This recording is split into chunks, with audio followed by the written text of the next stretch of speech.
하나님 말씀 창세기 6장 1절에서 14절 말씀 보겠습니다.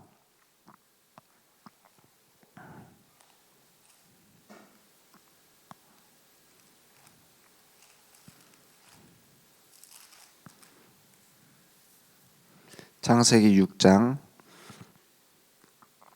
1절에서 14절입니다. 함께 천천히 합독하겠습니다. 사람이 땅 위에 번성하기 시작할 때에 그들에게서 딸들이 나니 하나님의 아들들이 사람의 딸들의 아름다움을 보고 자기들이 좋아하는 모든 여자를 아내로 삼는지라. 여호와께서 이르시되 나의 영이 영원히 사람과 함께하지 아니하리니 이는 그들이 육신이 됨이라. 그러나 그들의 날은 120년이 되리라 하시니라. 당시에 땅에는 네피림이 있었고 그 후에도 하나님의 아들들이 사람의 딸들에게로 들어와 자식을 낳았으니 그들은 용사라 고대에 명성이 있는 사람들이었더라. 여호와께서 사람의 죄악이 세상에 가득함과 그의 마음으로 생각하는 모든 계획이 항상 악할 뿐임을 보시고 땅 위에 사람 지으셨음을 한탄하사 마음에 근심하시고 이르시되 내가 창조한 사람을 내가 지면에서 쓸어버리되 사람으로부터 가축과 기는 것과 공중의 새까지 그러하니니 이는 내가 그것을 지었음을 한탄함이니라 하시니라. 그러나 노아는 여호와께 은혜를 입었더라. 이것이 노아의 족본이라. 노아는 의인이요 당대의 완전한 자라. 그는 하나님과 동행하였으며 세 아들을 낳았으니 셈과 함과 야벳이라. 그때에 온 땅이 하나님 앞에 부패하여 포악함이 땅에 가득한지라. 하나님이 보신즉 땅이 부패하였으니 이는 땅에서 모든 혈육 있는 자의 행위가 부패함이 없더라. 하나님이 노아에게 이르시되 모든 혈육 있는 자의 포악함이 땅에 가득함으로 그 끝날이 내 앞에 이르렀으니 내가 그들을 땅과 함께 멸하리라. 너는 고표로 나무로 너를 위하여 방주를 만들되 그 안에 칸들을 막고 역청을 그 안팎에 칠하라. 아멘. 지금도 똑같은 부패한 시대입니다. 노아의 시대가 무엇으로 부패했느냐? 4절에 보니까 당시의 땅에는 네피림이 있었고 그 후에도 하나님의 아들들이 사람의 딸들에게로 들어와 자식을 낳았으니 그들은 용사라 이랬어요. 고대에 명성 있는 사람들이었더라. 네피림은 이제 큰 힘을 말하죠. 근데 우리의 힘을 가지고 뭔가를 만드는 겁니다. 그 뒤에 뭐라고 돼 있죠?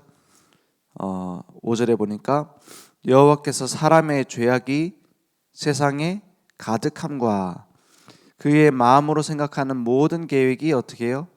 항상 악할 뿐임을 보시다 이랬어요. 아니 어떻게 모든 계획이 항상 악합니까? 여기에 대해서 우리는 지금도 확인해야 됩니다. 하나님이 보시는 죄는 우리 인간의 죄와 달라요. 하나님이 보시는 죄는 뭐냐? 하나님과의 관계의 문제입니다. 선악을 알게 하는 나무 열매를 먹지 말라 이 말이 무슨 말입니까? 너는 내가 필요한 존재고 내가 선악을 판단해 줘야 되는 하나님과 함께 해야 될 존재인데 네가 나를 떠나서는 안 된단 말이에요. 그걸 보고 죄라고 한단 말입니다. 근데 이제 내가 판단하고 내가 심판하고 내가 주인이 되겠다는 거예요. 그게 네피림이고 그게 창세기 3장의 문제에서 온 결과입니다. 자범죄가 행위를 자꾸 자범죄라고 하잖아요. 거짓말하고 도둑질하고 이런 걸 자범죄라고 하는데 스스로 짓는 죄를 말하죠. 근데 하나님이 보셨을 땐 자범죄도 뭐냐면 하나님을 계속 거역해 나가는 걸 자범죄라고 합니다.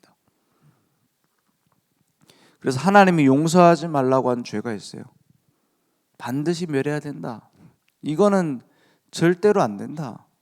가장 악한 죄라고 지정하신 게 뭐냐? 우상 숭배입니다. 살인보다 더한 죄로 지정하셨어요. 왜 그러냐? 그것이 하나님이 있어야 될 자리에 다른 걸 채워넣는 하나님과의 관계에 있어서의 최악의 죄이기 때문입니다. 그래서 하나님은 언제나 그걸 죄로 여기셨어요. 그런데 지금 노아의 시대에는 우상이 가득하고 하나님 떠나서 하나님 필요 없다고 말하는 영웅들이 가득 찼어요. 그걸 보고 죄악이 세상에 가득했다 이렇게 말하는 겁니다. 지금이 딱 그 시대입니다. 하나님 필요 없다고 말해요. 하나님이 왜 필요하냐? 과학이 이렇게 발전됐는데 하나님이 왜 필요하냐? 우리가 이렇게 올바르게 잘할 수 있는데 하나님이 왜 필요하냐? 내가 하나님처럼 되는 거다. 내가 선을 행하고 사람이 지구를 바꿀 수 있다. 이렇게 말하고 있어요. 지금 더 심각한 네피림 시대입니다. 지금 더 심각한 영적 문제 시대예요. 그런 우리를 구원하기 위해서, 그죠? 거기에서 건져내기 위해서 뭘 주셨어요? 그러나 노아는 여호와께 은혜를 입었더라 했어요. 이게 은혜입니다. 은혜는 뭐냐? 주지 않으면 안 되는 것을 거저 주신 거예요. 우리가 물에 빠져 죽고 있는데 밧줄을 던져준 겁니다. 구조하려고 구조선을 타고 우리를 건너낸 거예요. 그게 은혜입니다. 그래서 9절에 보니까 노아가 의인이라고 말하고 있어요. 당대의 완전한 자라 그는 하나님과 동행했다 이랬어요. 노아가 훌륭한 사람이기 때문이 아닙니다. 노아가 연약한 모습도 있어요. 성경에는 다른 어떤 경전에도 나오지 않은 비밀이 있습니다. 어떤 종교 서적에도 그런 서적책은 없어요. 뭐냐면 믿음의 위인들이 실수한 게 다 담겨져 있습니다. 그냥 그대로 하나님 말씀이기 때문에. 그래서 노아가 나중에 어떻게 하죠? 방주 사건 이후에 이제 술을 먹고서 발가벗고 들어 누워 있잖아요. 그래서 나중에 그 아들들이 막 어떤 아들은 그걸 가려주기도 하고 어떤 아들은 막 떠벌리기도 하고 그러잖아요. 완전한 사람이라고 볼 수는 없어요. 그렇지 않습니까? 실수도 하고요. 연약합니다. 근데 하나님 앞에서 완전하단 말이 무슨 말입니까? 하나님과 동행했다고 말하는 그 표현이 왜 나옵니까? 언약 붙잡은 증인이란 말이에요. 어떤 언약? 여자의 후손. 그 언약을 붙잡은 자란 말이에요. 하나님 앞에서 완전한 자가 될 수 있습니까? 하나님은 우리의 깊은 죄까지도 다 아시는데요. 연약한 것을 다 아시는데요. 완전한 자가 될 수 있는 비밀이 있습니다. 여자의 후손.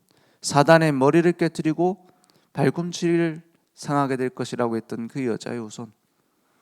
완전히 우리의 모든 문제를 끝낼 그리스도. 그 언약을 붙잡은 자다 이 말이에요. 그래서 그걸 보고 은혜를 입었더라 하는 겁니다. 어떤 은혜입니까? 예수가 그리스도로 우리를 구원한다는 거예요.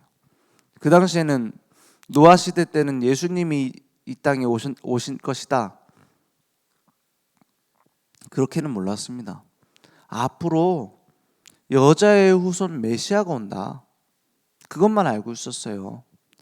그분이 우리를 위해서 대신 죽으시고 죽음을 이기고 사단의 권세를 깨뜨리고 우리를 건져낸다, 그걸 알았던 겁니다. 그러니까 우리는 더 큰 은혜를 받은 사람들이에요. 어떤 은혜를 받았냐? 그리스도가 오셨어요. 그 그리스도가 완성하셨어요. 그 그리스도의 구원을 말하기 위해서 하나님은 뭘 만들려고 하셨냐? 방주를 만들려고 하신 겁니다.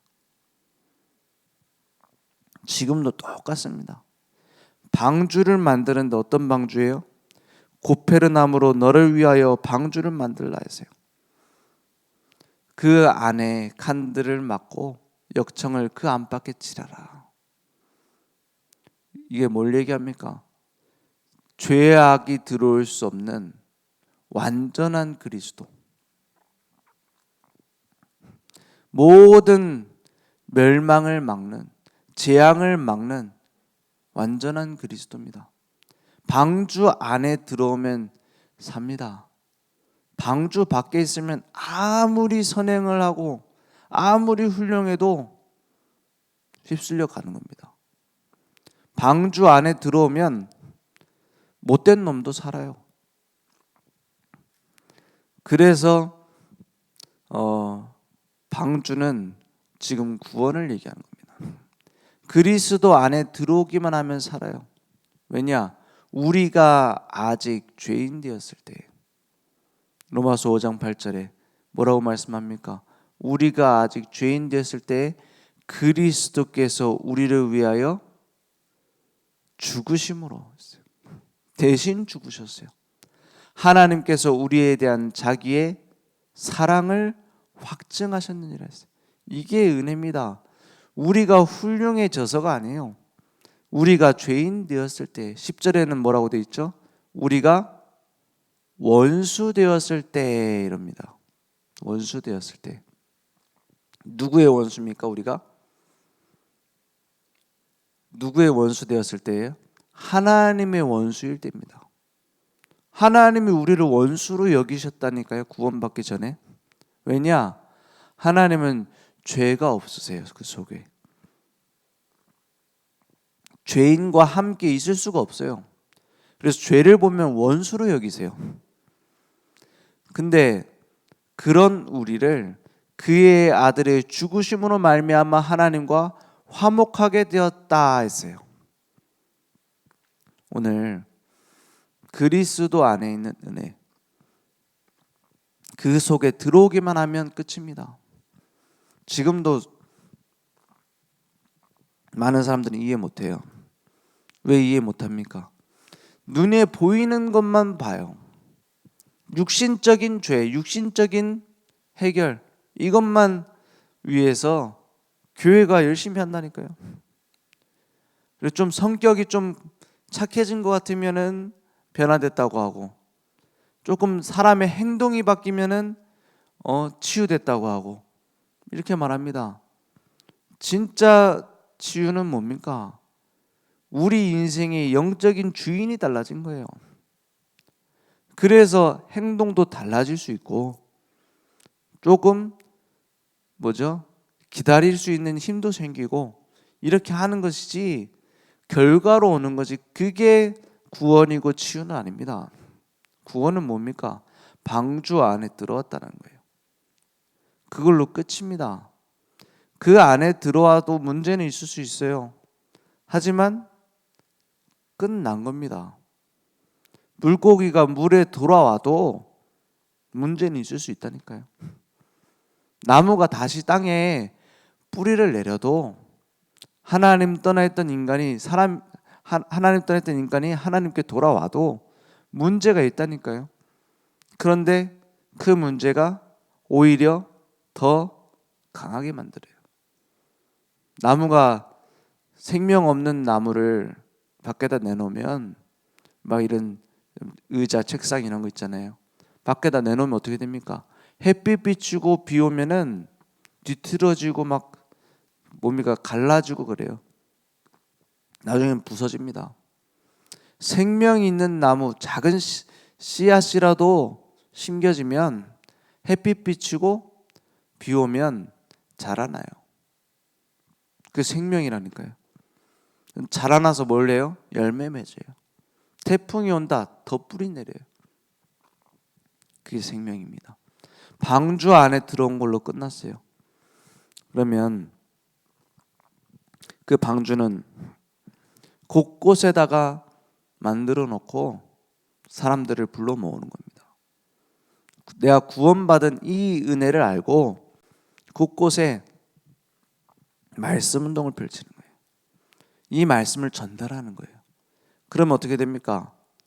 18절에 보니까, 창세기 6장 18절에 보니까, 그러나 너와는 내가 내 언약을 세우리니 너는 내 아들들과 내 아내와 내 며느리들과 함께 그 방주로 들어가고 이랬어요. 방주 안에 8명 들어갔습니다. 사람, 노아와 아내, 아들 셋과 며느리 셋, 이렇게 들어갔어요.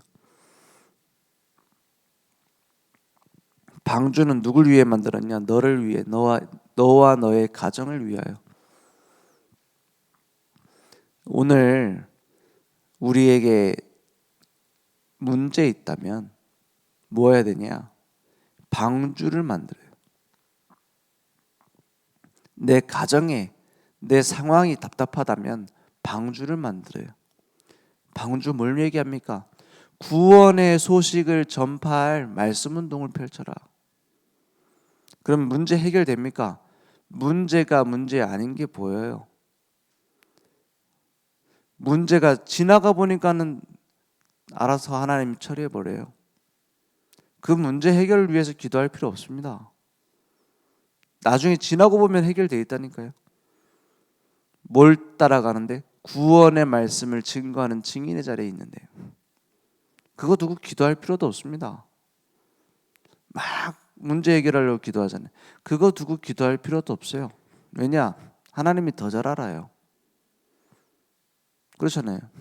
하나님이 나를 사랑하시고 하나님이 더 잘 아시고 해결할 수 있는데 왜 기도합니까? 그걸. 그죠? 그걸 두고 기도할 필요 없어요. 방주를 만들어요. 방주가 뭡니까? 구원의 소식을 증거할 망대를 만들라는 거예요. 곳곳에서 생명 되신 그리스도를 증거하는 겁니다. 막 전도지 돌리고 막 이렇게 할 수도 있겠죠. 중요한 건 내가 말씀 운동을 펼칠 대상을 찾는 거예요. 하나님은 준비해 놨습니다. 그래서 내가 열심히 전도하는 게 아닙니다. 하나님이 준비한 사람을 통해서 복음의 말씀을 전달하는데 그 주변에 있는 사람들이 그 복음 듣고 와요. 그러면 되어지게 돼 있어요. 그래서 전도는 은사가 아닙니다. 전도 은사 받은 사람도 있겠죠. 특별히 막 잘하고 막 사람 끌어모으고. 그런데 구원받은 자라면 구원을 전달할 수 있어요. 구원받은 자라면 내게 생명이 있으면 생명은 전달되게 돼 있습니다. 마치 이제 건강한 부부가 결혼하면 아이가 자연스럽게 생기는 것처럼, 그거는 특별한 능력이 아니잖아요. 생명이지. 오늘 중요한 것은 내게 진짜 생명이 있는가 하는 거예요. 내가 이 구원을 누리고 있느냐, 내 이 구원이 나에게 어떤 가치가 있느냐, 그게 중요하지 어떻게 전하냐, 우리가 어떻게 전도할 수 있느냐, 어떻게 기도응답 받느냐, 중요한 게 아닙니다. 내게 주신 생명이 무엇이고 내게 있는 생명이 어떤 가치가 있고 내게 있는 하나님이 함께 하시는 축복이 누려지고 있느냐, 그게 중요합니다. 그럼 저절로 되게 돼 있어요. 기도응답, 가장 중요한 기도응답은 기도 제목이 바뀌는 겁니다. 응답 중에 응답은 내 기도 제목이 바뀌는 거예요. 어떻게 바뀝니까? 내가 받으려고 하는 응답이 아닌 하나님이 주시려고 하는 응답. 하나님 방주 만들려고 하는데 하나님 이 문제 얘기를 저거 해주세요 하고 시간 다 가버렸어. 그러면 어떻게 됩니까? 다 놓치는 거예요. 그렇지 않습니까? 하나님이 원하시는 걸 먼저 붙잡아요. 그러면 주실 수밖에 없습니다. 왜 그 자식들도 보면은 막 달라고 조르는 자식이 있고 가만히 꿋꿋이 자기 일을 하는데 다 보태주는 자식이 있어요. 어떤 자식한테 더 많이 줘야 돼요?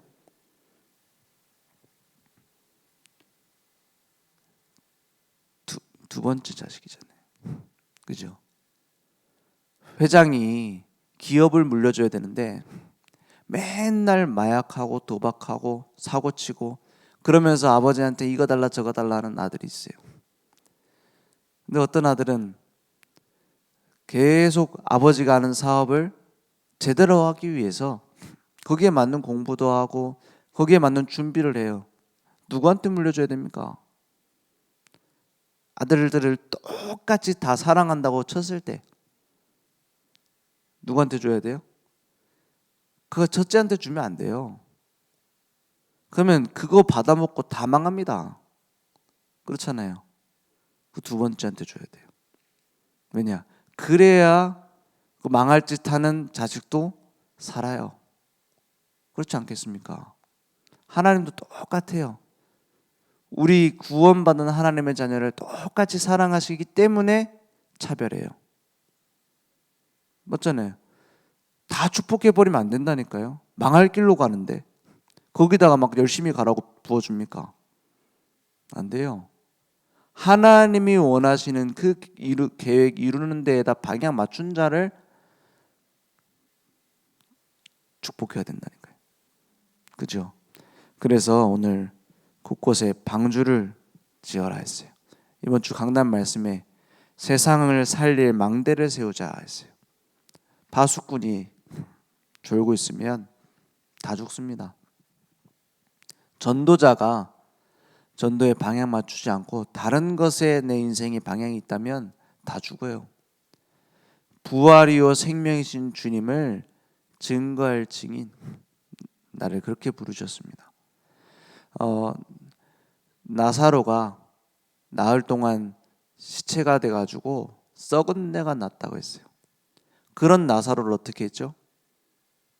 살리셨어요. 나사로야 무덤에서 나오라. 그게 은혜입니다. 뭘 말합니까? 썩어서 부패한 나를 구원하신 거예요. 건져내신 거예요. 그 은혜를 주신 거예요. 그는 허물과 죄로 죽었던 너희를 살리셨다 했어요. 죽을 뻔한 것이 아니라 죽으려고 했던 것이 아니라 죽었던 나를 살렸어요. 그 생명을 이제는 누리고 증거하는 인생 우리에게 회복될 줄 믿습니다. 기도하겠습니다. 하나님 감사합니다. 부활의 주님을 만난 그리스도의 증인, 오늘 그 축복이 우리에게 누려지게 하시며 우리가 곳곳에 방주를 만드는, 그래서 현장에 죽어 있는 자들을 살리는 응답이 회복될 수 있도록 역사해 주옵소서. 지금은 우리 주 예수 그리스도의 은혜와 하나님의 무한하신 사랑하심과 성령님의 내주인도 역사 충만하신 은혜가 오직 그리스도의 생명운동을 늘 찾아내고 누릴 우리 모든 전도자들 머리 위에 온라인으로 모바일로 함께 예배드리며 하나님의 말씀 안에서 답을 찾는 늘 좋은 교회 현장 무대 위에 지금부터 영원토록 항상 함께 있을지어다. 아멘.